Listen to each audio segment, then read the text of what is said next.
Bonsoir à tous et bienvenue dans ce webinaire consacré à DxO Photolab 2 et son flux de travail. Alors je me présente, je suis Gilles Théophile, rédacteur et formateur indépendant. Je collabore avec DxO depuis un certain nombre d'années, déjà 7 ou 8 ans, et notamment je suis en charge de la mise à jour des guides utilisateurs de tous les produits DxO. Alors petit rappel historique pour ceux qui ne connaissent pas DxO, qui ne connaissent pas bien DxO, c'est une entreprise française qui est basée à Boulogne-Billancourt, hein, tout près de Paris, et qui s'est fait une spécialité d'abord dans la correction optique logicielle, et ensuite cette correction optique logicielle s'est transcendée en quelque sorte dans des logiciels de traitement d'image, à commencer par DxO Optics Pro, qui petit à petit est devenu un produit de plus en plus puissant et complet. Et maintenant, avec l'arrivée des réglages locaux, le nom a changé, ça s'appelle le DxO Photolab et on est à la version 2 qui est sortie à l'automne dernier. Et c'est cette version que je vais vous présenter ce soir. Alors sachez que cette session est enregistrée. Donc, si jamais vous avez des problèmes de son, d'image et que vous ne pouvez pas la suivre correctement, bien évidemment, vous pourrez la revoir ultérieurement sur le site de DxO, hein, on vous informera, bien entendu. Donc, je vais entrer dans le vif du sujet. J'espère que tout le monde me reçoit bien et que le son et l'image sont OK de votre côté. Question que je vous poserai de temps en temps pour contrôler un petit peu ce qui se passe. Merci. Alors DxO Photolab et plus exactement cette version 2, de quoi s'agit-il? En fait, il s'agit à la base d'un logiciel de traitement d'image pour vos fichiers RAW et qui est extrêmement complet.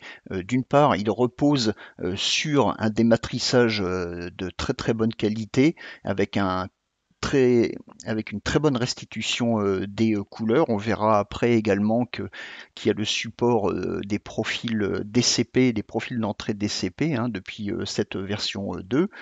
Les autres éléments qui ont fait la réputation du logiciel pour ceux qui ne le connaissent pas tout à fait, hein, il y a également la qualité du traitement du bruit, notamment avec la technologie Prime qu'on verra à l'œuvre un petit peu plus tard.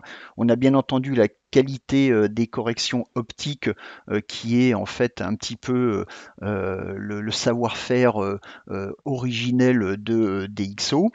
Et on a également avec cette correction optique l'optimisation de la netteté des images. On verra également des technologies comme le Smart Lighting qui permet de corriger facilement l'exposition de vos images.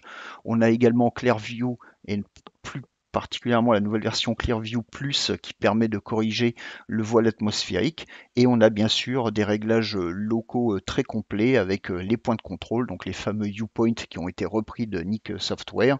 On a également le pinceau, la gomme, le pinceau automatique et le filtre gradué qu'on va voir et bien évidemment tout au long de cette session. Alors, est-ce que tout le monde me suit toujours? Alors, donc a priori c'est bon, on va continuer.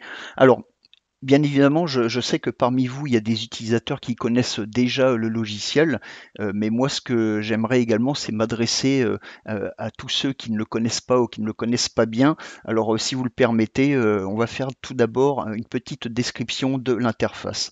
Alors, DxO Photolab est divisé en deux onglets. Vous avez l'onglet personnalisé que vous voyez ici à l'écran, qui lui contient tous les outils de traitement d'image, que ce soit les corrections globales comme les corrections locales.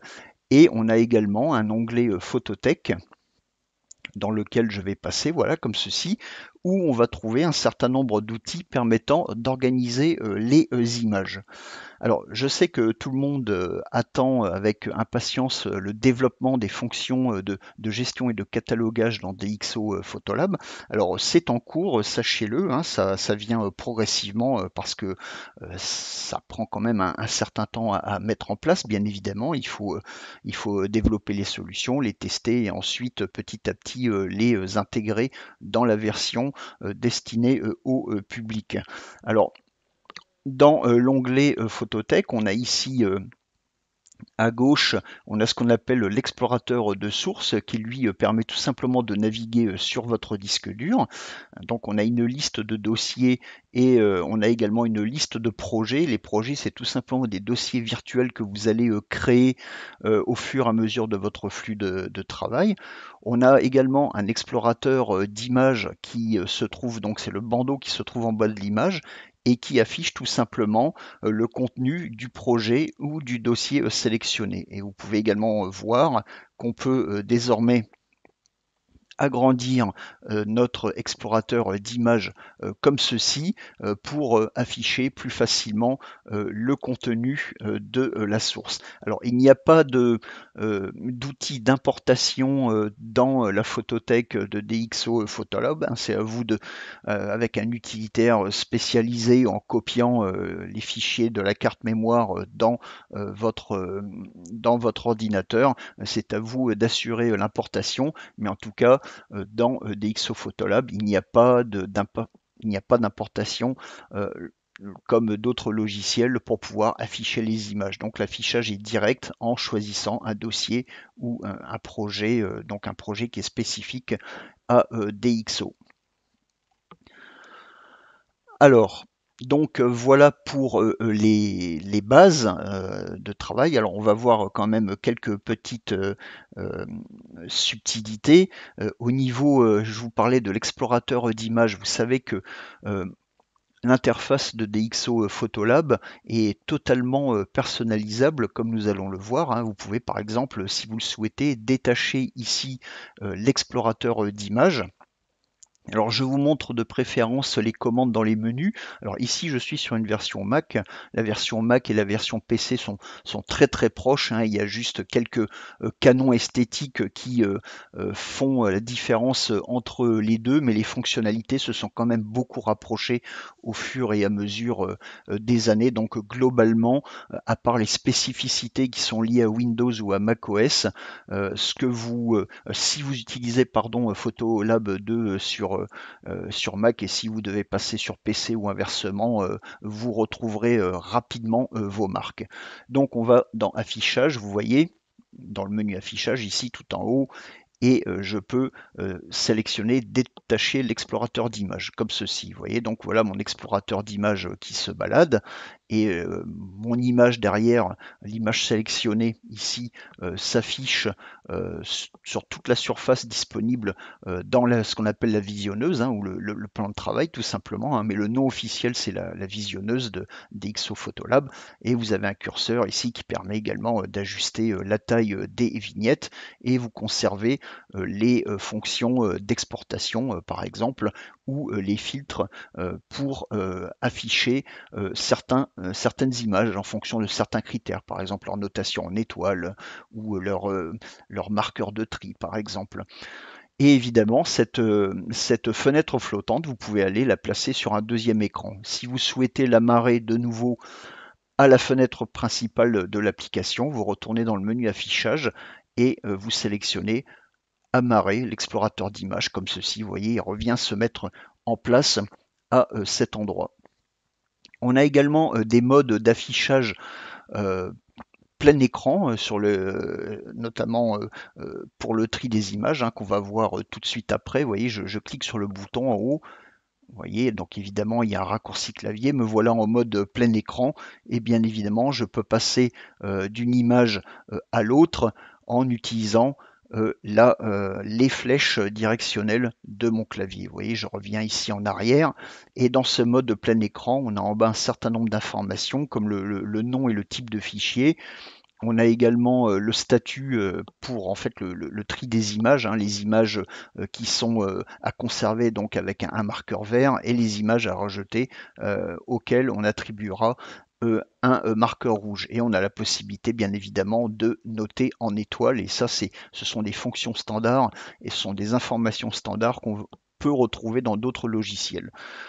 On a également en mode plein écran également un mode comparaison avant-après. Vous voyez ici c'est l'image avant et là c'est l'image après, hein. Donc ce mode comparaison existe également dans la fenêtre classique standard de DxO Photolab. Et on a également ce mode de comparaison avec la séparation de l'image, séparation qu'on peut déplacer vers la gauche, vers la droite. Et évidemment, on a également la séparation horizontale.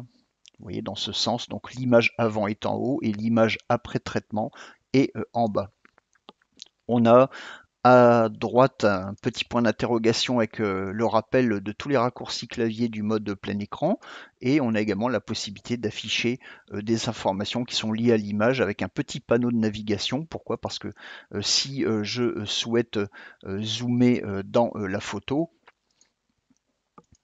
je peux après naviguer bien évidemment avec le petit pavé qui va se déplacer dans l'image. Et là, regardez ici, j'ai également tout au bout de ce menu un certain nombre d'informations qui m'indiquent les différentes versions du fichier affiché et qui me permet de faire des comparaisons entre deux versions de la même image. Donc je vais quitter le mode plein écran, on y reviendra tout à l'heure. On continue à parler de personnalisation de l'interface. Vous voyez, regardez, je passe dans l'onglet personnalisé. Et là, dans l'onglet personnalisé, je peux faire tout un tas de choses. Par exemple, je peux déplacer très facilement des palettes, vous voyez, en les glissant et en les déposant de cette manière. Je peux également les détacher, comme ceci, ou alors les réintégrer. Pardon, ou alors les réintégrer dans l'interface ici dans le panneau à droite. Et je la replace où je veux.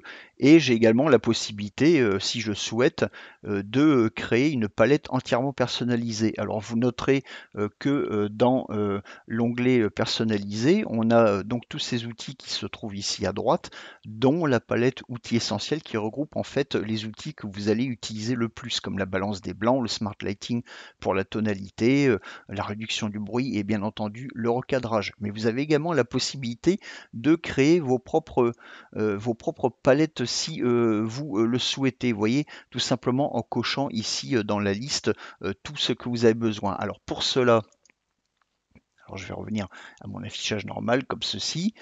Pour cela, je vais dans le menu palette en haut, je clique sur nouvelle palette. Il faut simplement lui attribuer un nom. Alors je vais laisser le nom par défaut.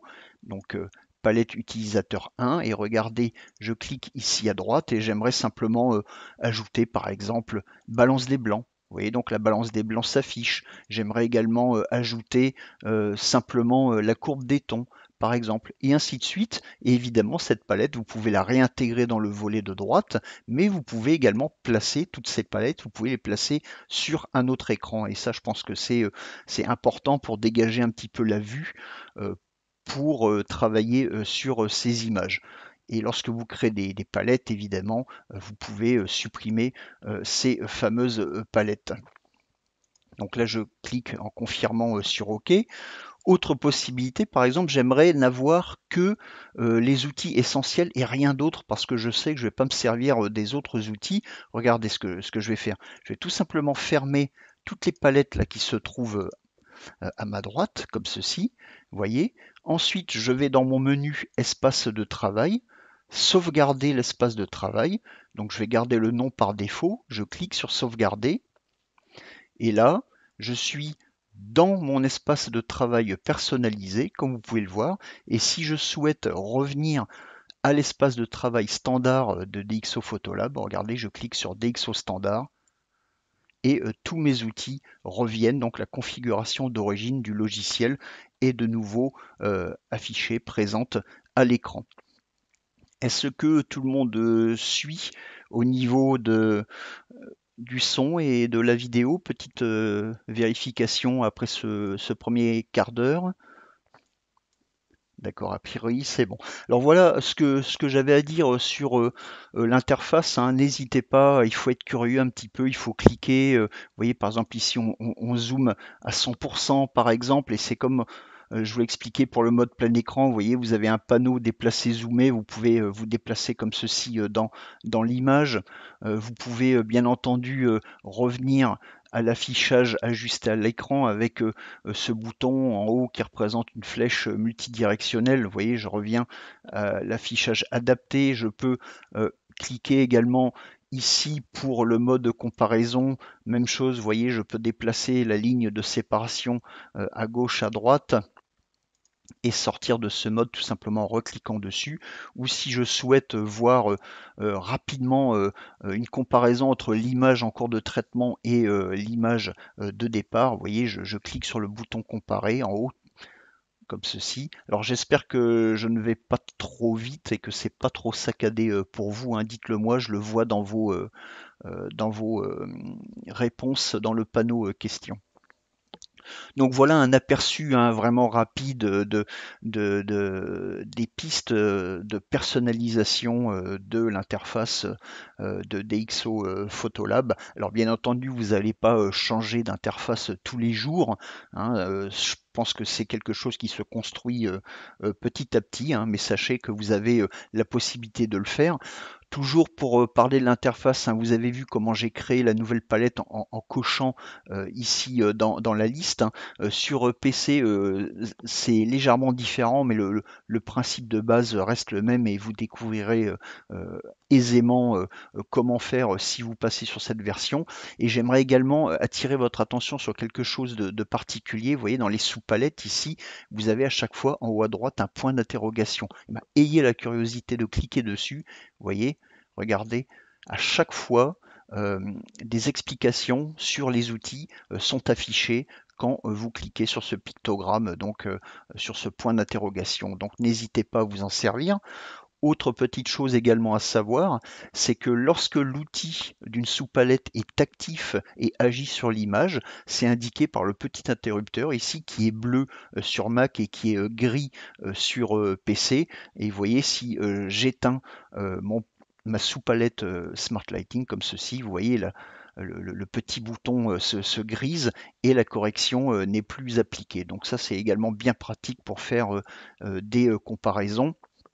Donc voilà au niveau du confort d'utilisation. Alors ensuite, nous allons, après l'interface, nous allons passer maintenant à l'une des nouveautés introduites par DxO Photolab 2. Alors je clique sur Phototech. Alors je reviendrai un petit peu plus tard sur le principe de fonctionnement, les automatismes de Photolab, notamment l'application de l'autoréglage par défaut, des modules optiques, hein. Tout ça on va le voir au fur et à mesure. Donc là, ce que je voudrais, c'est vous montrer le filtre de recherche qui a été implémenté dans la version 2 de Photolab. Alors c'est une première étape pour la mise en place d'un gestionnaire d'images qui va vous permettre d'utiliser Photolab de manière totalement indépendante, hein. Je sais que certains d'entre vous utilisent par exemple Lightroom comme catalogueur et c'est vrai que ces deux logiciels dialoguent bien, mais à chaque fois on sort du fluoro et effectivement ce serait bien que Photolab à terme puisse proposer sa propre solution et c'est en cours. Alors ça prendra un petit peu de temps, les nouvelles fonctions vont arriver, mais croyez-moi que les gens chez DxO y travaillent d'arrache-pied.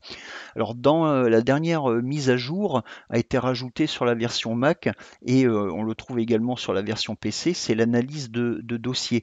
En fait, la base de données de DxO Photolab a besoin de savoir un petit peu ce qu'il y a dans vos dossiers d'images et vous pouvez faire cette analyse de dossier tout simplement en cliquant sur ce bouton et ça va ouvrir une boîte de dialogue qui va vous demander d'aller choisir un dossier de photos sur lequel vous allez cliquer. Vous voyez, après vous confirmez en cliquant sur ouvrir. Donc l'analyse en fait va se faire. Vous allez voir en haut à gauche ici une barre de progression. Alors je ne le fais pas. Je ne le fais pas parce que ça peut prendre du temps et si je choisis un dossier qui est déjà indexé, vous allez voir la barre de progression, pardon, vous allez voir la barre de progression quelques secondes à peine ou même pas, hein. Donc vous pouvez analyser les dossiers comme ça manuellement. Alors Une chose importante à savoir aussi, c'est que le moteur d'analyse des dossiers n'a rien à voir avec le moteur d'indexation, pardon, du système d'exploitation, hein. Donc Windows et macOS ont leur propre système d'indexation, hein, pour faciliter la recherche des fichiers et des documents sur votre ordinateur. Mais sachez que DxO Photolab utilise son propre moteur et donc ne repose pas pour cette tâche sur Windows ou macOS. Alors pour faire une recherche, hein, la recherche, elle est globale, donc on a un champ de saisie en haut et on a un certain nombre de critères qu'on va pouvoir utiliser. Par exemple, j'aimerais trouver toutes les images prises à une sensibilité de 100 ISO. Alors je clique dans ma barre de recherche en haut à gauche, hein, je saisis 100 et vous voyez au fur et à mesure, j'ai une liste qui s'adapte et qui m'indique, et ça a été permis grâce à l'analyse préalable des dossiers. Donc DxO Photolab trouve dans mon système plus de 13 000 images qui ont été prises à 100 ISO. Par contre, il ne trouve pas d'images qui ont été prises au centième de seconde, et 600 photos prises à la focale de 100 mm et 44 photos dont le nom de fichier inclut 100. Alors je vais d'abord choisir ce critère ISO 100. Donc j'appuie sur la touche entrée comme ceci. Donc la recherche se fait, elle est plus ou moins longue en fonction du nombre d'images à afficher, bien évidemment. Et vous voyez la limite, pour l'instant, la limite d'affichage du nombre d'images, c'est 1000 images, d'accord? Je ne sais pas si ça va être, si ça va évoluer dans le futur, très probablement, mais pour l'instant, pour éviter d'avoir un explorateur d'images qui contiennent des milliers d'images qui risqueraient également de ralentir le programme et même votre ordinateur. Donc on a limité à 1000 images pour l'instant. En fait, pourquoi? Tout simplement parce que vous avez la possibilité d'affiner votre recherche en rajoutant des critères. Là, je vais rajouter un deuxième critère. Je vais chercher mes images de drone. Je vais simplement saisir DJI, tout simplement parce que DJI est utilisé comme préfixe dans le nom des fichiers qui sont produits par ce drone. Et là, je fais entrer également. Donc vous voyez, ça mouline de nouveau. Et voilà donc des images qui s'affichent. Alors là aussi, j'ai encore beaucoup de photos, 3000, mais on est limité toujours à 1000 photos dans ce cas-là. Et évidemment, je peux scroller toutes mes images, hein, avec la molette de la souris comme ceci. Et à partir de là, je vais pouvoir faire un tri de photos. Mais le tri, on va le faire un petit peu plus tard avec un autre dossier. Notez que les 5 recherches en haut sont, les 5 dernières recherches sont affichées avec les résultats. Donc là, ici, avec la pastille en bleu, ça indique eh ben, qu'on a dépassé la limite d'affichage des images. Et lorsque vous faites une sixième recherche, et ben, automatiquement, la plus ancienne est supprimée et remplacée par la recherche la plus récente. Donc voilà pour le filtre de recherche. Et bien évidemment, tout ça, ça va petit à petit se mettre en place avec d'autres fonctionnalités qui vont arriver au fur et à mesure des mises à jour.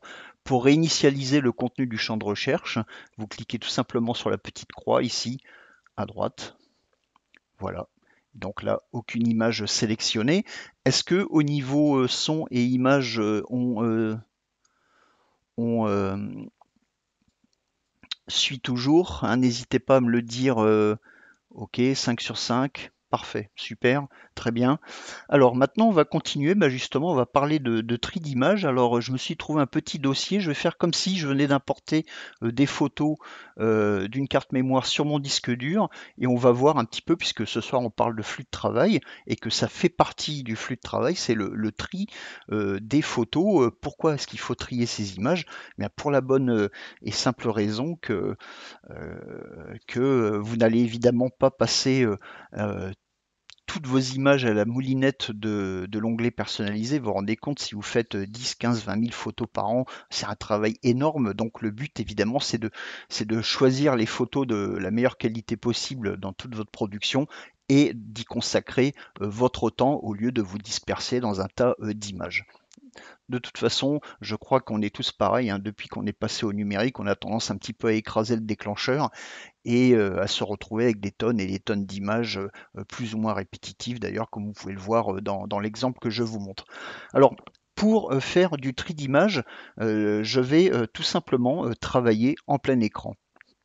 Donc je suis dans mon explorateur d'images, j'ai sélectionné ma source, la source c'est-à-dire le dossier, et ici en bas l'explorateur d'images m'affiche le contenu de ce dossier. Maintenant je vais passer en mode plein écran hein, pour profiter de la qualité maximum d'affichage pour juger de la qualité de mes photos bien évidemment. Donc je clique sur le bouton, je retrouve la petite barre d'informations dont on avait parlé tout à l'heure, et pour m'aider, toujours j'affiche la liste des raccourcis.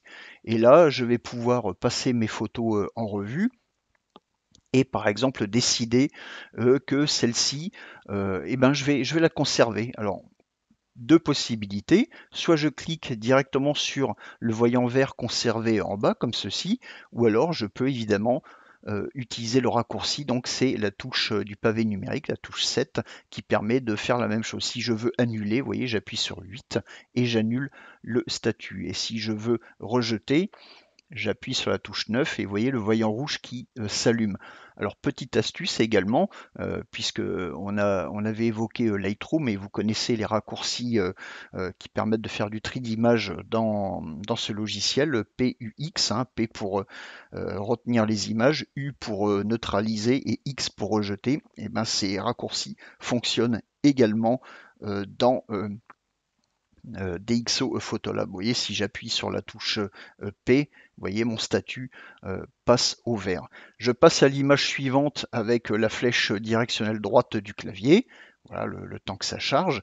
Et évidemment, pour zoomer, hein, ce que j'ai oublié de vous montrer au début de la session, lorsqu'on est passé la première fois dans le mode plein écran, hein, vous avez des raccourcis. Regardez à droite si vous voulez juger de la qualité de l'image. Donc sur Mac, c'est commande 1 et sur PC, c'est CTRL 1, vous voyez. Donc là, je peux zoomer, voir un petit peu à quoi ressemble mon image, si elle est nette, hein, et si je fais un double clic dessus, vous voyez, je retrouve donc l'image en mode adapté, et je peux me déplacer comme ceci, et évidemment, si je change de photo, je reste dans ce mode de zoom également. Donc je vais revenir à l'affichage adapté comme ceci. Je vais attribuer un autre marqueur conservé, donc avec la touche P ou la touche 7, hein, peu importe.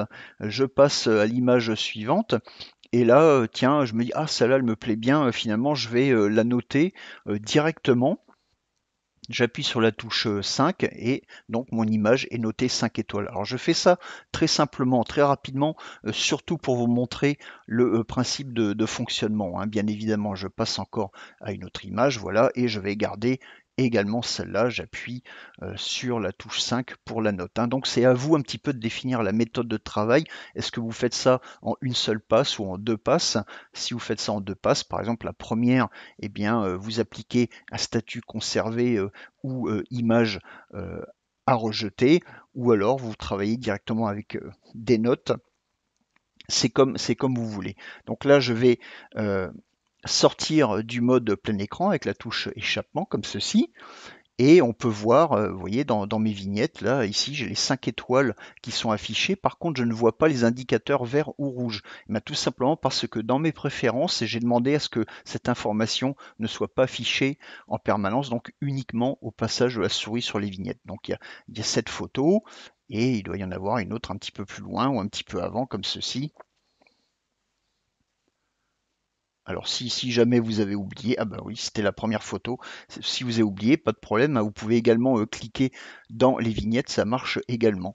Alors pour réunir maintenant toutes ces images dans un projet, donc le projet qui va servir, si vous voulez, de colonne vertébrale à mon flux de travail dans DxO Photolab, eh bien je vais évidemment, je peux cliquer sur les images en question, les sélectionner, faire un clic droit et puis enregistrer un projet. Mais on a également, je rappelle qu'on a également des filtres hein, dans l'explorateur d'images. Vous voyez, filtrage des images, je clique dessus.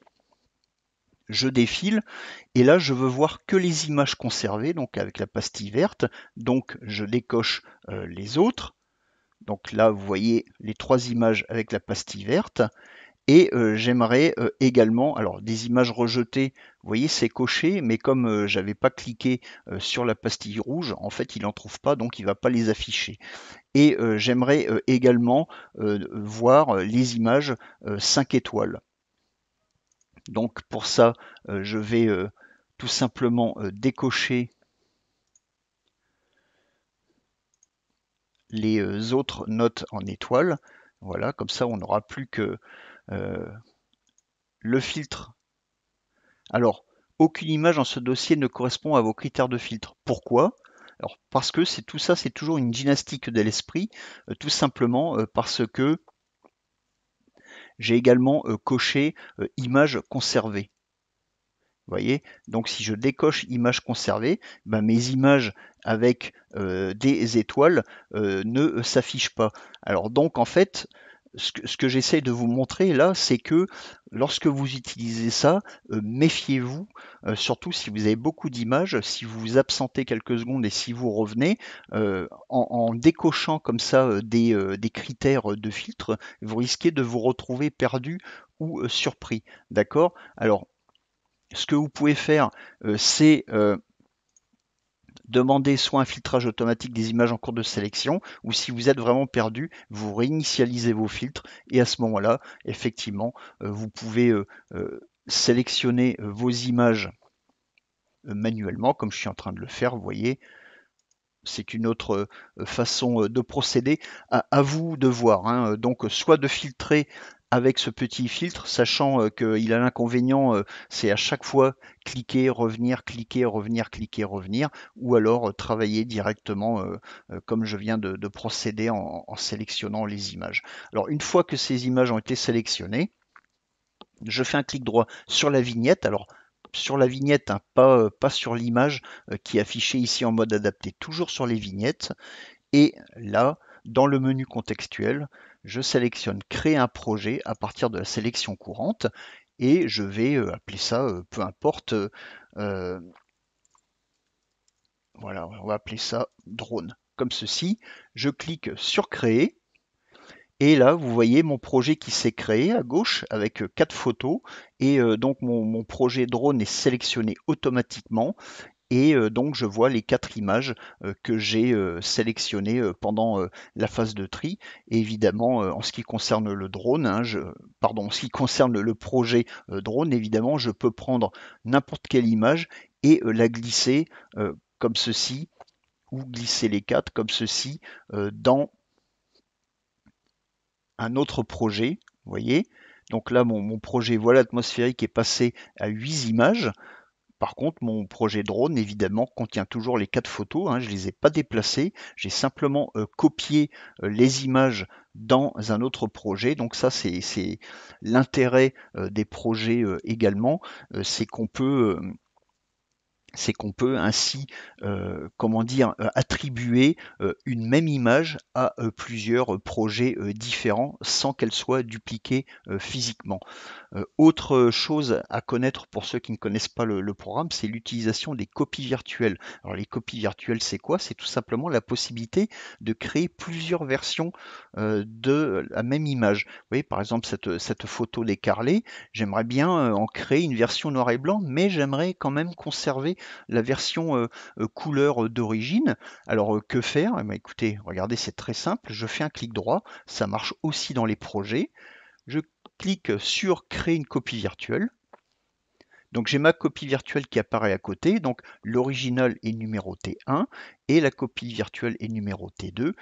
Et si je sélectionne cette copie virtuelle, alors évidemment les réglages sont les mêmes, mais si je souhaite créer une autre version, par exemple en noir et blanc de mon image avec un autoréglage, hein, on y reviendra plus tard, voilà donc la version noir et blanc de mon image à côté de sa version originale en couleur. Et bien évidemment, je peux créer autant de copies virtuelles que souhaité, donc pour faire ce qu'on appelle du versionning, c'est-à-dire travailler sur plusieurs versions de la même photo.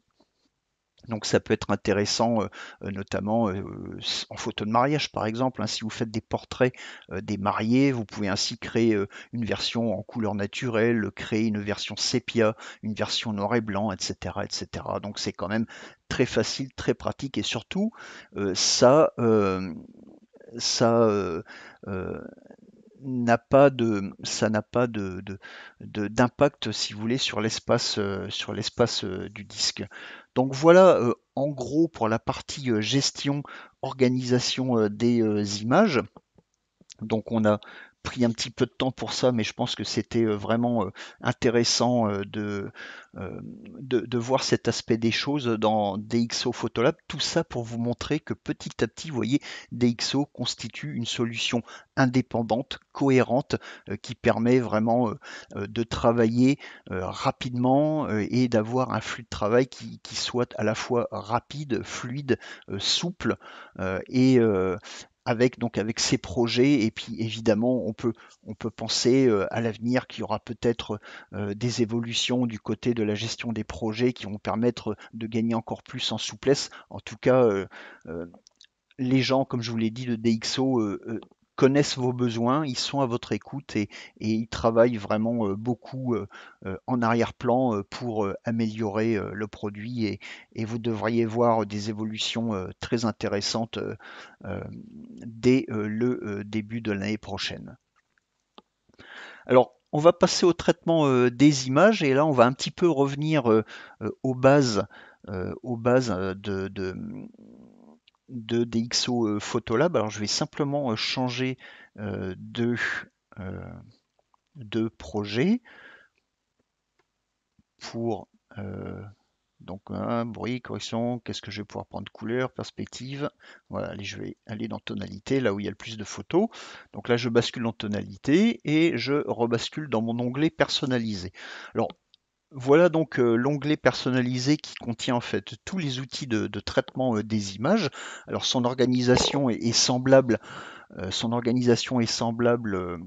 à celle de l'onglet Phototech, hein. Vous avez, sauf que vous avez cette fois deux volets latéraux. Alors les volets latéraux, on n'en a pas parlé tout à l'heure, hein, mais vous pouvez les escamoter en cliquant tout simplement ici sur petite flèche sur la version Mac et d'autant que je me souvienne, ce sont un point ou trois petits points sur la version PC, hein. Même chose à droite, hein.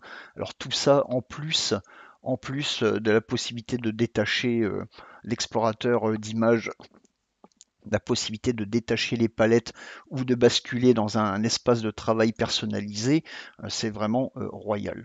Alors, dans le volet de gauche, on a également un certain nombre d'informations. Vous avez les données EXIF, donc toutes les informations qui sont inscrites par votre appareil photo dans vos images, hein, date de prise de vue, l'appareil utilisé, l'objectif utilisé, les modes d'exposition, les paramètres d'exposition, et vous pouvez également ici saisir votre nom et également vos informations de copyright. Dans la version Elite, on a un gestionnaire d'autoréglage, mais ça, les autoréglages, on va y venir autrement. Vous avez eu un petit aperçu auparavant.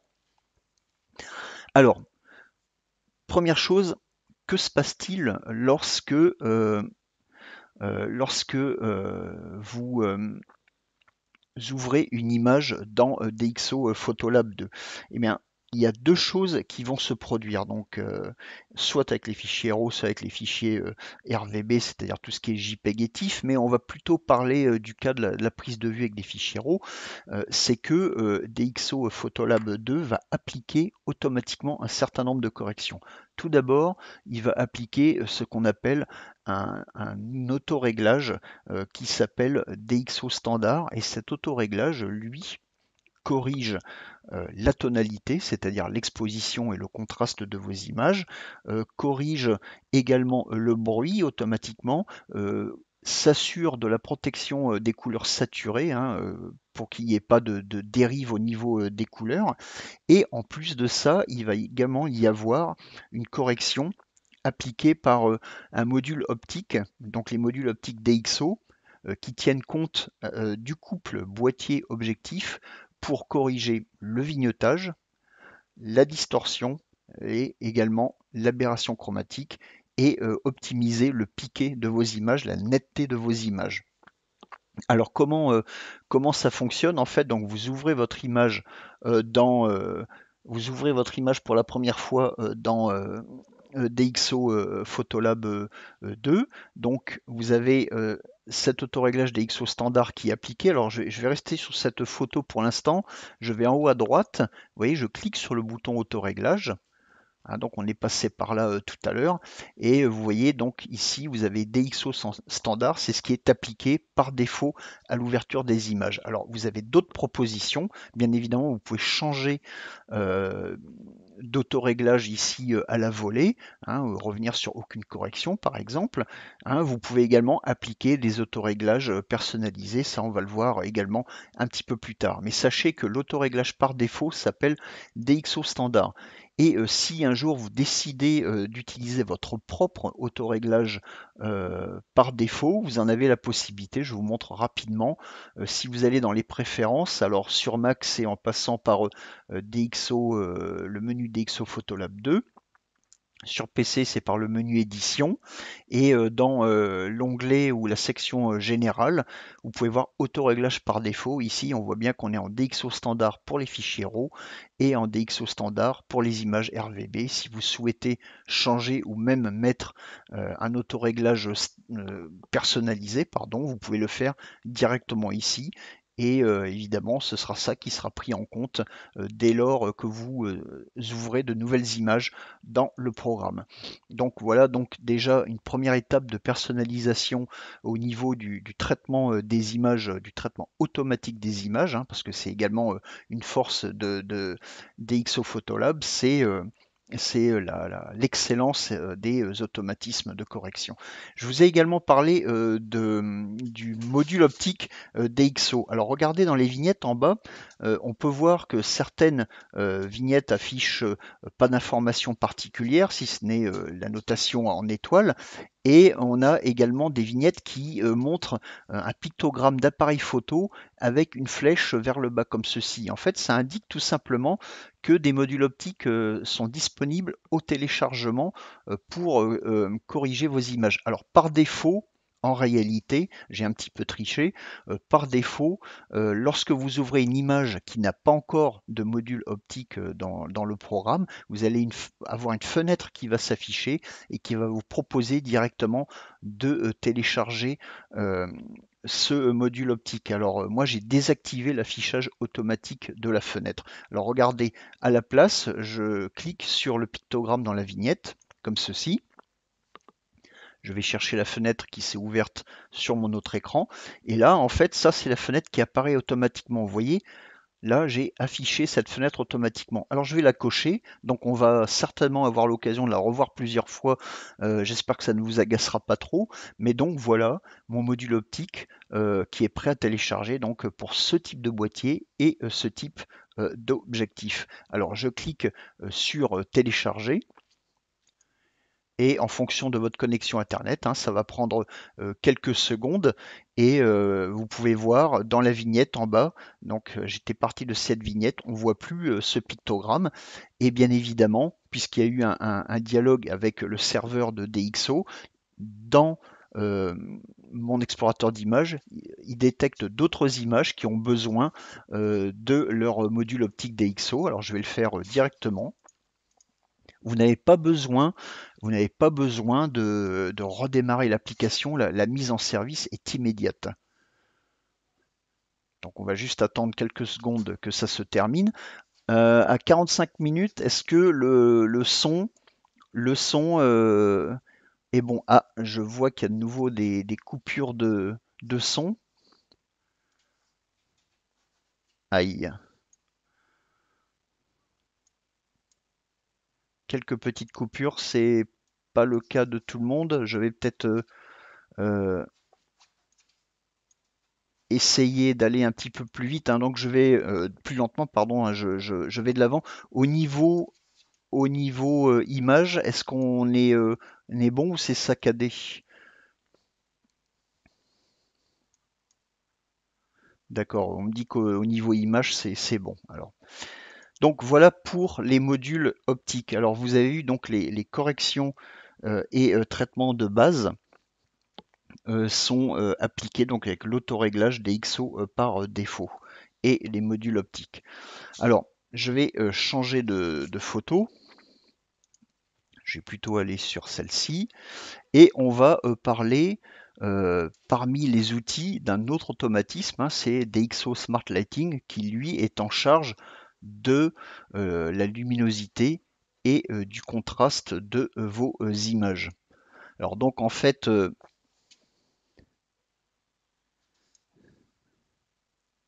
alors je vais ralentir un petit peu, je vois qu'il y a de nouveau des soucis de son. Le DxO Smart Lighting, lui, agit euh, sur la luminosité, le contraste de votre image. Et par défaut, donc il fonctionne en mode uniforme et il est en mode léger, comme vous pouvez le voir dans la sous-palette ici à droite. Donc, vous voyez, si je clique sur un autre réglage, vous voyez, si je vais passer sur fort, donc il va récupérer plus d'informations dans le ciel et il va également éclaircir beaucoup plus les ombres. On va comparer par rapport à l'image d'origine, et ça c'est l'image d'origine. Alors tenez pas compte de la euh, voilà de la correction géométrique, hein. En fait, c'est tout simplement la correction de l'effet fisheye. Vous voyez, donc ça c'est l'image avant, donc vous voyez les capots moteurs qui sont très sombres et pas trop de détails dans le ciel. Et donc là on a beaucoup plus de détails dans les nuages et toute cette partie qui est éclairée. Donc le Smart Lighting travaille vraiment de façon très sélective et bien évidemment vous pouvez moduler son intensité avec le curseur qui se trouve dans la sous-palette.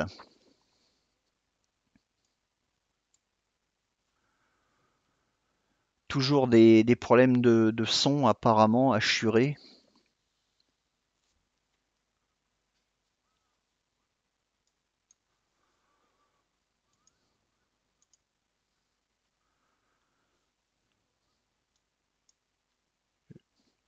Je vais changer de réseau pour voir. Alors, je continue avec le Smart Lighting. Donc vous avez vu comment il fonctionne, hein, il agit sur la tonalité. Mais vous avez également un autre outil qui est très efficace pour ça, c'est la tonalité sélective. Et là, vous avez des curseurs haute lumière, ton moyen, ombre et noir qui permettent d'agir sur les zones de l'image. Vous voyez, si je prends le curseur haute lumière, je le déplace vers la gauche, vous voyez, je récupère encore plus de détails dans les nuages de l'image. Et là, je peux éclaircir les tons moyens également, vous voyez, un petit peu plus. Je peux rendre les ombres un peu plus denses et ainsi de suite, hein. Donc, en plus du Smart Lighting, vous avez la tonalité sélective qui est très efficace, hein, parce qu'elle travaille par zone et surtout les curseurs sont bien découpés et très efficaces. Alors, petite astuce également pour réinitialiser les corrections, hein, vous pouvez faire un double clic sur le curseur ou sur les curseurs comme ceci, les uns après les autres. Donc voilà pour la partie exposition. On va voir une autre technologie, donc c'est la correction du voile atmosphérique, donc avec Clearview. Alors je retourne dans un projet. Alors là évidemment, il me demande euh, de télécharger le module optique qui manque pour ces images, donc pour les images de drone. Mais je vais rester sur cette photo, comme ceci. Je repasse dans l'onglet personnalisé.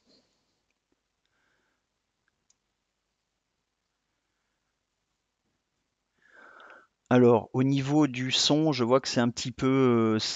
Des personnes me disent que c'est OK, d'autres me disent que non. Donc, n'hésitez pas à intervenir et à le signaler au fur et à mesure, hein. Je lis. Euh, donc, on me dit très haché d'un côté et mieux de l'autre. Alors, je vais continuer, hein. Alors, Le smart, pas le smart lighting, pardon, le DxO Clearview, donc la nouvelle version Clearview Plus qui est arrivée avec DxO Photolab 2, permet de traiter le voile atmosphérique, hein. Le voile atmosphérique, c'est tout simplement la brume que vous voyez ici. Vous voyez, si j'active la sous-palette, comme ceci, voilà donc ce qu'on obtient avec la correction, l'intensité par défaut. En fait, ça fonctionne tout simplement en restaurant les noirs qui ont été atténués ou supprimés tout simplement par la brume. Donc on a une perte, une chute massive de contraste. Et cette chute massive de contraste, évidemment, elle agit aussi sur la saturation et sur l'aspect de l'image, hein. Donc vous voyez, euh, Clearview Plus et Clearview Plus actif et ici inactif, hein. La différence est assez étonnante.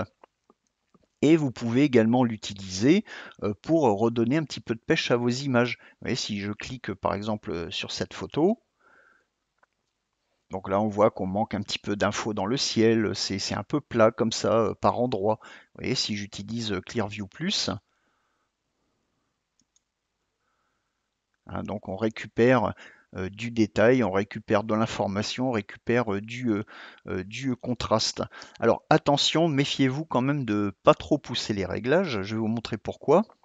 Regardez cette photo par exemple. Vous voyez, si je clique sur Clearview Plus, évidemment ça va me renforcer le contraste, mais ça va également me renforcer la présence de toutes mes taches, de toutes mes poussières qui se trouvent dans cette image. Alors, on reviendra un petit peu plus tard, hein, sur la correction des défauts dans la partie consacrée aux réglages locaux. Là, j'aimerais bien maintenant vous parler de bruit. Donc, je retourne dans mes projets et je vais sélectionner cette photo comme ceci. Je retourne dans l'onglet personnalisé. Au niveau son, et image, c'est de plus en plus haché. Alors écoutez, je vais mettre en pause et redémarrer, non pas mon ordinateur parce que ça prend trop de temps, mais redémarrer mon réseau. Alors juste un petit moment.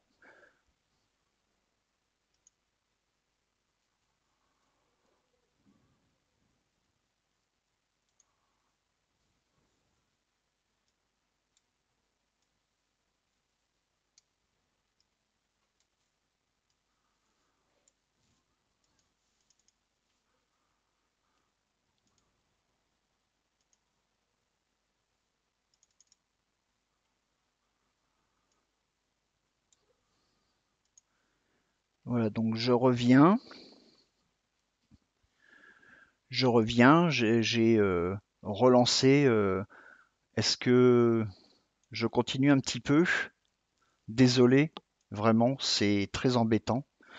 Je J'émets en 4G en fait, hein. J'ai fait mes tests avant la session et en débit montant. Donc moi, pour vous envoyer les images et le son, je suis quand même à 7-8 mégabits, hein, ce qui est beaucoup, hein. Si je passais par la DSL, je serais à 512 kilos et là, ce ne serait absolument pas gérable.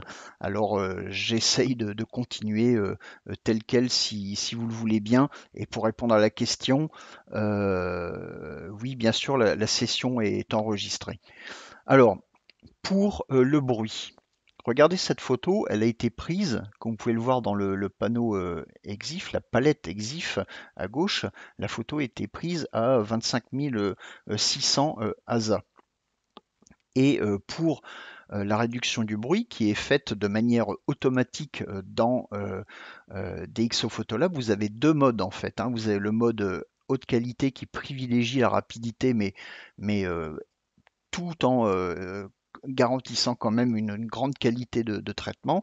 Et si vous utilisez l'édition Elite de Photolab, vous avez également Prime qui permet d'aller encore plus loin dans le traitement du bruit. Alors avant de passer sur Prime, je voudrais juste zoomer dans l'image et vous montrer, vous voyez, ce moutonnement comme ça qui correspond au fait, alors ça c'est du bruit de luminance, hein, du bruit de luminosité. Et regardez, on va comparer l'image avant-après. Vous voyez, ça c'est l'image avant. Donc tout le bruit de chrominance, de couleur, lui a été parfaitement corrigé. Le bruit de luminance, eh ben, le grain, il y en a toujours, mais par contre la netteté des détails n'est pas affectée et on a une bonne conservation quand même des couleurs. Alors par contre, on a la possibilité d'utiliser la technologie Prime. Donc dans l'édition Elite hein, de Photolab, hein, je rappelle, et je clique sur Prime. La particularité de Prime, c'est que son traitement exige une certaine puissance au point que l'affichage ne peut pas se faire en temps réel. Ici, dans la visionneuse, il se fait uniquement dans cette fenêtre qui se trouve à droite. Et vous voyez, si je clique dans la fenêtre, on peut comparer, tout au moins sur la version Mac, pas sûr que cette petite astuce existe sur la version PC. Vous voyez la différence avant et après. Et vous pouvez évidemment aller chercher une autre zone. Par exemple, si je clique sur l'outil ici en haut à droite, hein, je place une loupe à un autre endroit de l'image et vous voyez donc la vignette charge ici à droite et on peut voir, comparer encore l'effet avant-après avant, après, et vous voyez la netteté n'est pas affectée, hein. Prime c'est vraiment très performant pour conserver les détails et conserver également les couleurs. Et si je déroule le contenu de la sous-palette, on voit tous les réglages en mode automatique hein, qu'on peut reprendre bien évidemment à la main pour ajuster les réglages à sa guise. Alors qu'est-ce que ça donne comme résultat? Je vais vous montrer en mode comparaison. Vous voyez ici, si je déplace, alors ça, ce que vous voyez à droite, c'est pas la correction Prime. Pour ça, je vais aller chercher le fichier TIFF que j'ai exporté parce que pour voir et appliquer la correction Prime de manière définitive, il faut exporter le fichier. Donc, pour la comparaison, regardez, j'ai mon TIFF qui est à gauche et à droite, j'ai la correction standard. Vous voyez, ça, c'est la correction standard du fichier RAW donc en mode HQ et ça c'est la version traitée avec Prime. Vous voyez un petit peu la différence. Alors ça déjà c'est très bon. Le mode HQ rapide est vraiment très très bon, hein. Il fait partie des meilleurs du marché de toute façon, mais regardez avec Prime. Vous voyez, vous n'avez pratiquement plus de grains, de bruit, de luminance. Et les détails les plus fins sont parfaitement, intégralement conservés. Vous voyez, regardez. Ça, c'est la correction standard et ça, c'est la correction avant. Voilà, spectaculaire, non? Est-ce qu'au niveau du son, on est toujours bon? Toujours des coupures de son? Je suis obligé de continuer hein, malgré tout. J'aimerais vous montrer maintenant une autre nouveauté, c'est les profils DCP. Alors en effet, maintenant Photolab, auparavant permettait d'appliquer des profils ICC et maintenant on peut appliquer également des profils d'entrée DCP. Alors je vais choisir une photo, voilà celle-ci, je passe dans l'onglet personnalisé. Donc voilà mon image avec le traitement de DxO, le traitement fait avec l'autoréglage par défaut DxO standard. Alors je pense que pour utiliser un profil d'entrée, il faut d'abord partir d'une image telle qu'elle était au départ. Donc à ce moment-là, je vais dans autoréglage et là je sélectionne aucune correction. D'accord? Donc voilà mon image sans correction. Et ensuite, je vais dans la palette couleurs et dans rendu des couleurs,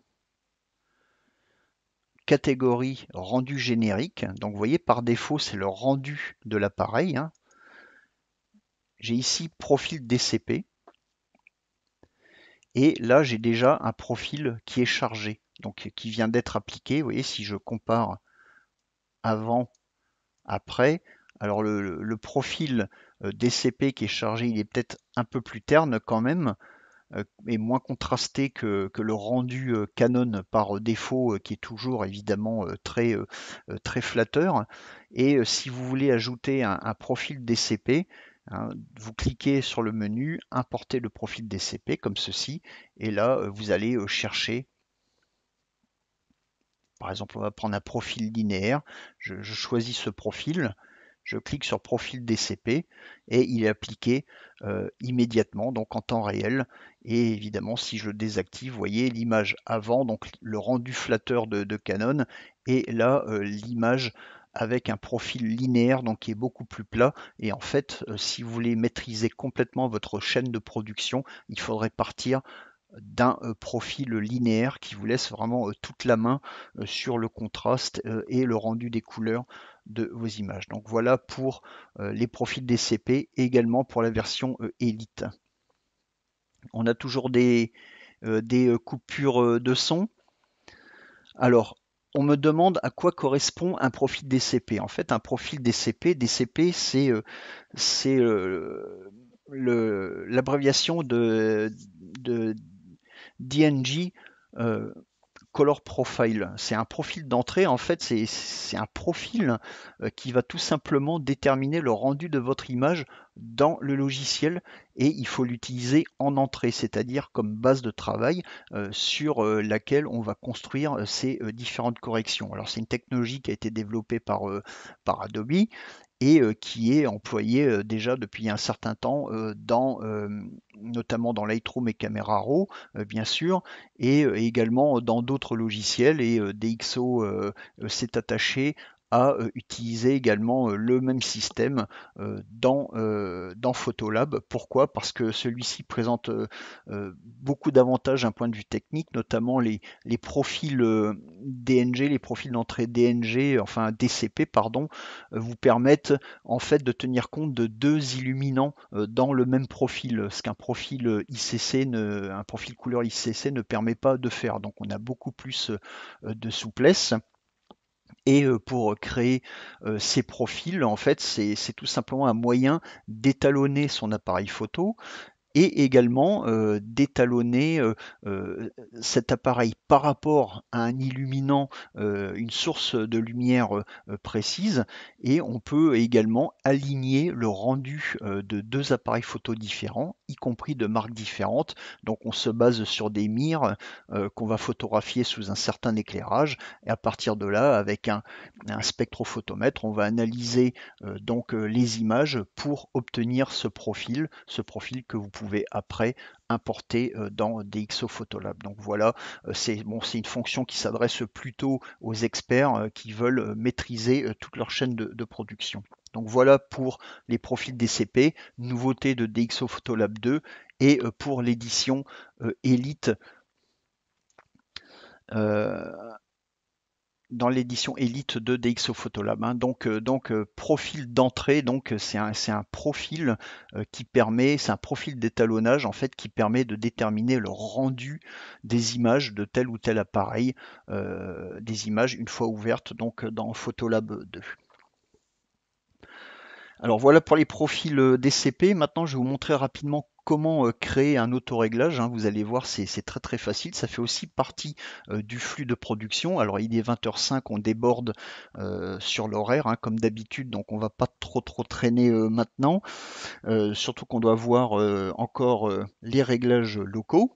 Alors rapidement, comment créer un autoréglage personnalisé. Par exemple, vous souhaitez créer un autoréglage avec beaucoup de contraste, hein. Vous voyez, vous activez la sous-palette contraste, vous renforcez le contraste, vous renforcez le micro-contraste également pour faire monter des détails comme ceci, et éventuellement si vous avez DxO Film Pack qui est installé en édition Elite également sur votre ordinateur, il installera également automatiquement le contraste fin dans cette palette, hein. Sinon en temps normal vous ne verrez pas cette commande. Donc voilà, on a créé un rendu un petit peu plus contrasté.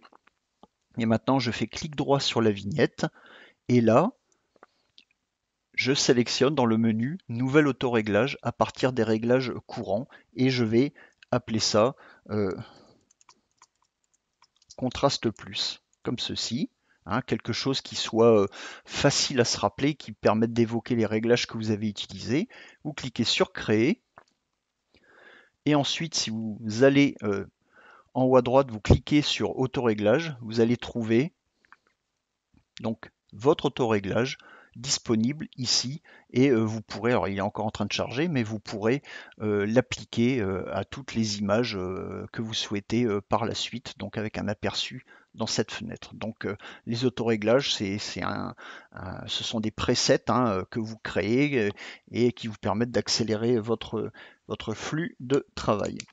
Alors, on va parler maintenant un petit peu de réglages locaux. Est-ce que au niveau son, on est à peu près bon pendant que je sélectionne d'autres images. Alors, je vais d'abord vous parler de poussière, je vais vous parler de ménage. Aïe, aïe, aïe, ça va toujours pas le son. Alors, on continue. Vous vous rappelez de cette image que je vous ai montrée auparavant? Vous voyez, avec Clearview Plus, hein, je révèle les taches de poussière. Alors pour enlever ces taches de poussière, hein, c'est très simple. On va tout simplement euh, dans la barre d'outils qui se trouve au-dessus, hein, vous avez un pictogramme qui représente un pansement, c'est l'outil réparation. Vous cliquez dessus. Vous cliquez dessus. Vous avez un pinceau qui est indiqué en bleu, comme ceci. Hein. Vous pouvez ajuster sa taille, notamment avec le curseur, ici en bas. Et le truc, c'est tout simplement de peindre comme ça dessus, vous voyez, pour faire disparaître la tâche. Là, ici, on a une autre, voilà, comme ceci. Encore une autre en haut à gauche. Alors évidemment, vous pouvez zoomer dans l'image pour travailler avec plus de précision. Vous voyez, j'ai cliqué sur 1 pour 1, c'est-à-dire 100% en haut. J'appuie sur la barre espace pour me déplacer dans l'image ou alors je vais à gauche dans la palette, la sous-palette déplacée zoomée comme ceci et je me promène dans l'image pour faire mes corrections. Et là, je peux continuer à traiter les poussières qui apparaissent. Alors évidemment, il va les cloner d'autres endroits, hein, donc il faut essayer de s'y reprendre à plusieurs fois. Mais l'outil de DxO est assez efficace pour ça. Hein. On peut même enlever des petits objets, comme ceci. Vous voyez, donc le petit bout de bois qui flottait a disparu. Je vais revenir à l'affichage normal et je vais faire un gros patch de correction comme ceci. Alors évidemment, dans la réalité, vous travaillerez quand même un petit peu plus en finesse que moi. Là, j'essaye simplement d'accélérer la présentation. Et vous voyez, en dessous de l'image, j'ai une petite case à cocher, voir les masques. Si je clique dessus, donc il me montre tous les masques de correction. Et ça, c'est toujours du traitement réversible non destructif. Hein. Alors, le dernier masque actif est présenté en cyan clair ici, et les autres masques non actifs sont présentés en couleur cyan un petit peu plus foncé. Donc voilà pour le nettoyage des images. Hein. Donc, je vous disais que Photolab propose une solution très complète maintenant de traitement de vos images, y compris le nettoyage des photos qui vous évite de passer par d'autres applications. Alors, on va maintenant s'intéresser aux réglages locaux. Donc, je vais aller dans mon projet retouche locale. Alors, est-ce que au niveau son et image, c'est toujours compliqué?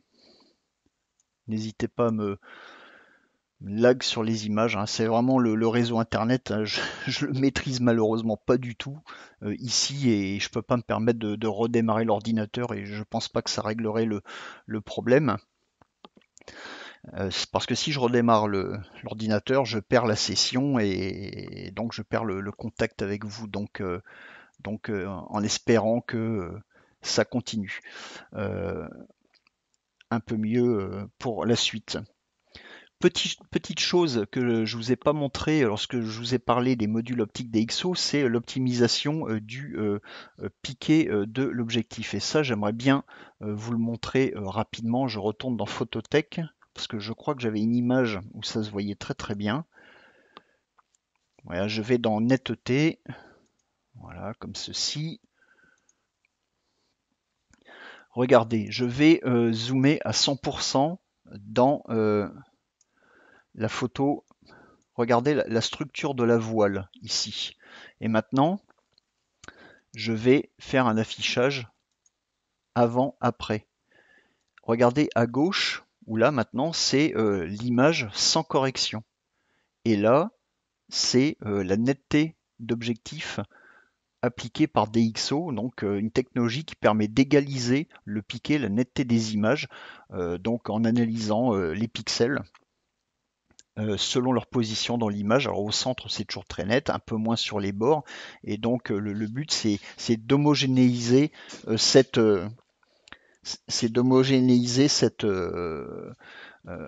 cette netteté donc dans votre image, hein. Vous voyez la différence, hein. Donc ça c'est avant et ça c'est après. C'est quand même assez spectaculaire.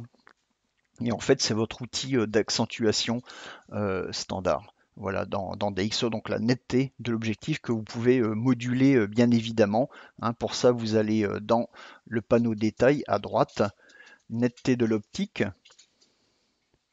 Regardez, hein, donc vous avez la petite baguette magique, hein, qui indique toujours qu'il y a un automatisme qui est en route, donc la netteté globale de l'optique, et vous pouvez également travailler sur le niveau de détail et éventuellement également jouer sur la transition vers le flou d'arrière-plan, donc ce qu'on appelle le bokeh.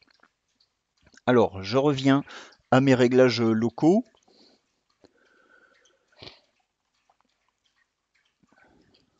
Alors, retouche locale comme ceci, évidemment.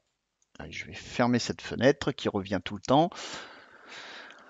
Alors, pour les réglages locaux, en fait, je dispose de plusieurs possibilités. Vous voyez, par exemple, si je clique sur cette première photo que je vais remettre en affichage adapté, comme ceci, regardez, je clique sur le bouton réglages locaux qui se trouve tout en haut. Donc là, j'ai un certain nombre d'informations qui s'affichent, hein, avec une palette d'informations que je vous encourage à toujours garder à portée de main. Je fais un clic droit dans l'image et j'ai un menu radial qui s'affiche avec différents outils. Pinceau, filtre gradué, point de contrôle et masque automatique. Par exemple, si je prends le pinceau, hein, je peux ajuster son diamètre, son contour progressif évidemment, et je peins, en fait je peins un masque, vous voyez, dans l'image, comme ceci. Et une fois que j'ai peint dans l'image, j'ai mon égaliseur qui apparaît avec un certain nombre d'outils.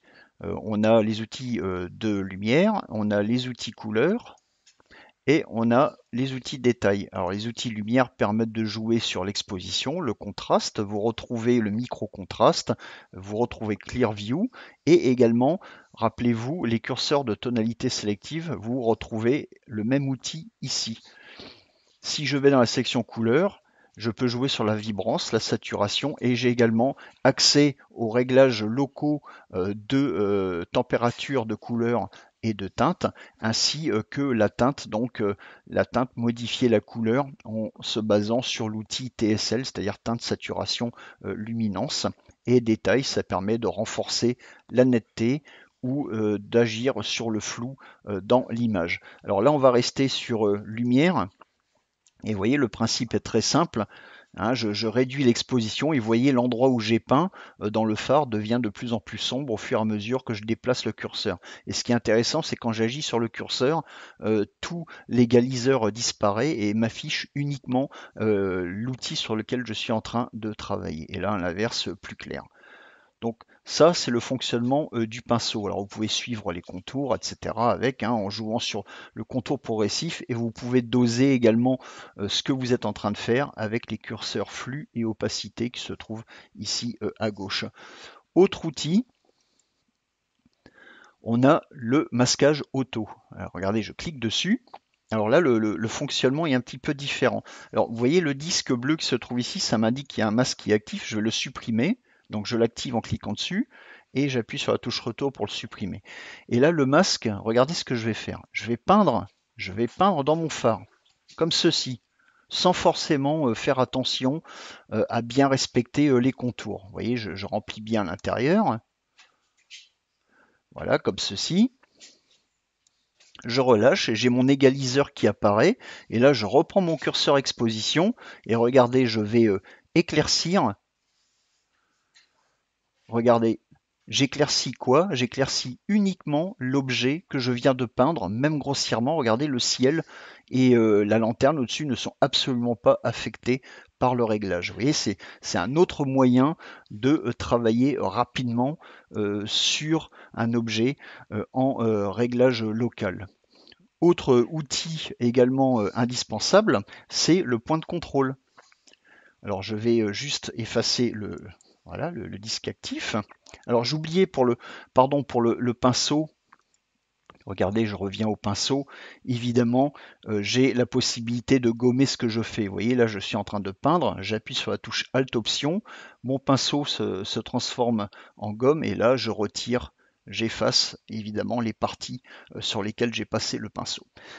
Alors, autre outil disponible, point de contrôle. Donc, ce sont les fameux viewpoints qui sont apparus donc avec Photolab. Donc, ce sont les viewpoints de Nik Software qui ont été rachetés par DxO et qui ont été intégrés à leur programme. Donc là, je place un point de contrôle, par exemple, dans mon image et j'aimerais par exemple assombrir le ciel. Alors quand j'ai cliqué sur le bleu du ciel, en fait le point de contrôle, lui, il tient compte des pixels survolés, c'est-à-dire qu'il tient compte de la luminosité, des couleurs et des contrastes. Et regardez, euh, j'augmente le rayon d'application de l'effet, je recouvre le sommet du phare, hein, pas de problème. Et là, je veux assombrir mon ciel, par exemple. Regardez, je prends mon curseur exposition, regardez, j'assombris mon ciel et je n'agis que sur le ciel, que sur le bleu du ciel. Alors évidemment, dans les petites zones comme ici, on peut rajouter un point de contrôle secondaire, hein. On peut chaîner les points de contrôle entre eux, en fait, tout simplement. Et il y a également une astuce très importante à connaître pour voir comment agit la correction, c'est d'afficher le masque. Donc le masque de contrôle, ici c'est avec les touches majuscules plus M. Regardez, on passe en affichage monochrome et ce qu'on voit à l'image, en blanc, ça correspond à l'application maximale de l'effet. Alors évidemment, petit à petit, ça se dégrade vers le gris. Et regardez, maintenant, si je prends mon point de contrôle et que je le déplace dans la photo, vous voyez, cette fois, c'est l'endroit où je le pose ici dans les briques qui devient blanc. Donc là, mon effet est appliqué sur le phare, mais plus dans le ciel, lui qui devient noir. Donc le masque de contrôle qui vous permet de travailler avec beaucoup de précision grâce au point de contrôle. Dernière chose concernant les réglages locaux, on a aussi le filtre gradué. Alors je vais changer de photo. Là, je fais un clic droit sur l'image. Je sélectionne dans le menu radial filtre gradué comme ceci. Et là, pareil, j'aimerais juste assombrir mon ciel. Alors, je place le pointeur de la souris en haut de l'image et je trace mon filtre gradué dans l'image. Vous voyez, avec le masque bleu qui me permet de visualiser l'endroit où va être appliquée la correction. Là, je retourne donc dans mon égaliseur. Je prends mon curseur exposition, hein, comme tout à l'heure. Vous voyez, je réduis l'exposition du ciel. Et là, j'agis uniquement sur le ciel, mais j'agis également sur la voile du bateau. Et ben, pas de problème. Je fais clic droit. Je sélectionne ma gomme. Et regardez, je peux retirer, vous voyez, on le voit avec le masque cyan, je peux retirer l'effet du filtre gradué ici dans ma voile, tout simplement en peignant. Alors je le fais pas avec trop de précision, hein, mais ça vous permet de voir vraiment le niveau de contrôle qu'on peut avoir avec les réglages locaux. Donc voilà rapidement pour les réglages locaux que je vais quitter, voilà, comme ceci, hein. Donc vous voyez que vous avez beaucoup d'outils à découvrir. Alors, Évidemment, DxO Photolab permet de communiquer avec d'autres logiciels, hein. Si vous allez en mode exportation, ici en bas à droite, hein, vous cliquez sur la petite flèche, hein, vous avez la possibilité d'exporter une image vers une autre application. Par exemple, si je veux convertir cette image en noir et blanc dans SilverFX Pro, donc de la suite Nik Collection, hein, qu'on avait abordé la semaine dernière, vous voyez, je clique sur Export vers application. Et là, je vais choisir mon SilverFX Pro, je choisis le format de fichier, je clique sur exporter. Et donc DxO Photolab va me générer un fichier JPEG ou TIFF, hein, selon le choix qu'on a retenu, et va m'ouvrir automatiquement SilverFX dans lequel je pourrais travailler mon image en noir et blanc. Donc ici on voit SilverFX Pro qui s'ouvre avec l'un des innombrables traitements noir et blanc. Alors la suite Nik Collection appartient désormais également à DxO, comme vous le savez, et donc ça continue à avancer, notamment après la phase de nettoyage. L'année 2019 devrait voir aussi quelques nouveautés de ce côté-là. Donc voilà pour l'export vers application. On peut aussi envoyer une image dans Photoshop pour faire de la retouche, bien entendu. Ensuite, pour conclure, l'export vers disque, alors très important et notamment avec l'édition Elite, quand vous cliquez sur export vers disque, en fait c'est tout simplement parce que vous allez exporter vos images sur votre disque dur et donc la fenêtre vous permet vous propose différentes options pour exporter, alors je précise bien, c'est avec l'édition Elite, pour exporter dans plusieurs formats différents à la fois vers plusieurs destinations différentes. Là par exemple, j'ai JPEG pour tablette avec un certain niveau de qualité. Alors évidemment à droite, hein, je peux régler tous ces paramètres. Et la destination, je vais tout simplement aller chercher un dossier personnalisé. Donc une fenêtre de dialogue de mon système s'ouvre. Là j'ai créé des dossiers sur le bureau. Je choisis export JPEG, ouvrir, donc voilà, export JPEG. Donc l'image est redimensionnée en 2048 pixels avec une certaine interpolation, hein, on a plusieurs possibilités. Je peux demander la suppression des données EXIF et conserver le profil ICC original. Et en même temps, si je coche TIFF 16 bits ici, je vais pouvoir également exporter en même temps dans ce format. Donc là, je choisis d'exporter en TIFF, en 8 bits pour aller un petit peu plus vite, et je vais également choisir un dossier. Voilà, vous voyez, j'ai créé un dossier exportif séparé de l'autre dossier. Donc il y a tous les paramètres, hein, en bas, bien évidemment, la résolution, la dimension max, etc.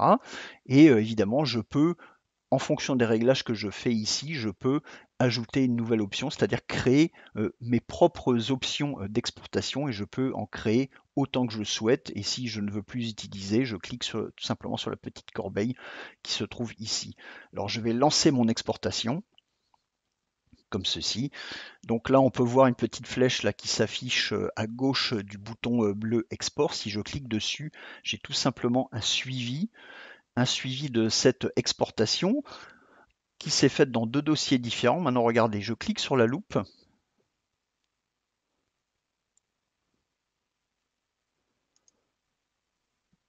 Alors oui, ça s'affiche sur mon autre écran. Alors je vais simplement vous montrer.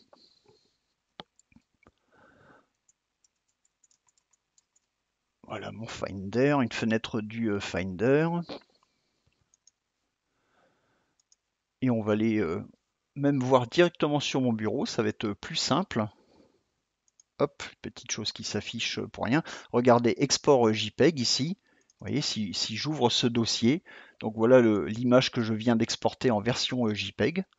Et si j'ouvre mon dossier TIFF, voilà la même image exportée en version TIFF, tout simplement, et on voit la différence de taille. Vous voyez, 60 mégaoctets pour le TIFF et 526 kg pour la version JPEG, hein. J'avais demandé également une taille de 2048 pixels. Vous voyez, si j'affiche les informations du fichier, donc on voit que le contrat est respecté.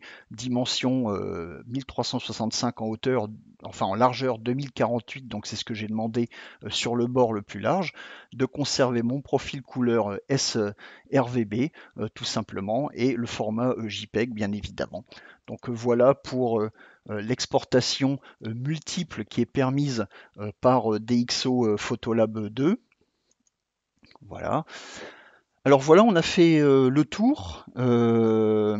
On a fait le tour de DxO Photolab, du flux de travail. Donc on a commencé par les bases, par la personnalisation de l'interface. Ensuite, on a vu le principe de l'autoréglage DxO par défaut, donc DxO standard, le principe des modules optiques. On a vu le traitement des images. Auparavant, on a vu également les outils de tri et de filtrage des images avec la recherche, le nouveau système de recherche qui s'est mis en place dans l'onglet personnalisé. On a vu les réglages locaux. Alors, il y a certains outils qu'on n'a pas abordés, évidemment. On n'a pas vu le recadrage, par exemple, ou le redressement. On n'a pas vu toutes ces choses-là, mais en fait, vous avez absolument tout de disponible dans Photolab, que ça soit pour la gestion de base des images, jusqu'au traitement, jusqu'à leur exportation, soit vers d'autres programmes pour d'autres traitements, soit tout simplement pour utiliser les images directement, les publier, les diffuser, donc avec un export multiple, multiformat, multi-destination, à condition d'avoir l'édition Elite. Et même chose, les technologies DxO Prime pour le bruit et Clearview Plus, c'est également l'édition Elite. Par contre, dans l'édition essentielle, vous avez bien évidemment les outils de réglage locaux qui sont également dedans. Et également les profils ICC et DCP qui, eux, sont pour l'édition Elite. Donc voilà, j'ai fini. Donc je peux que vous encourager à tester vous-même, à télécharger la version d'essai qui fonctionne 31 jours. Sachez que les promos de Noël, j'ai vu sur le site internet cet après-midi, étaient encore en cours. Donc profitez-en. Hein, l'édition essentielle est à 99,99 au lieu de 129 euros. L'édition Elite est à 149,99 au lieu de 199. Donc profitez des promos tant que c'est possible. Hein, mais sachez que régulièrement DxO fait des offres promotionnelles comme ceci. Voilà, j'en ai fini pour cette présentation qui aura quand même duré 1 heure et demie. Je suis désolé si il y a eu encore des problèmes de son et des coupures de son ce soir. Alors sachez que la session est enregistrée et qu'elle sera postée d'ici quelques semaines, courant du mois de janvier, quand l'activité aura repris chez tout le monde. Alors je vous remercie, je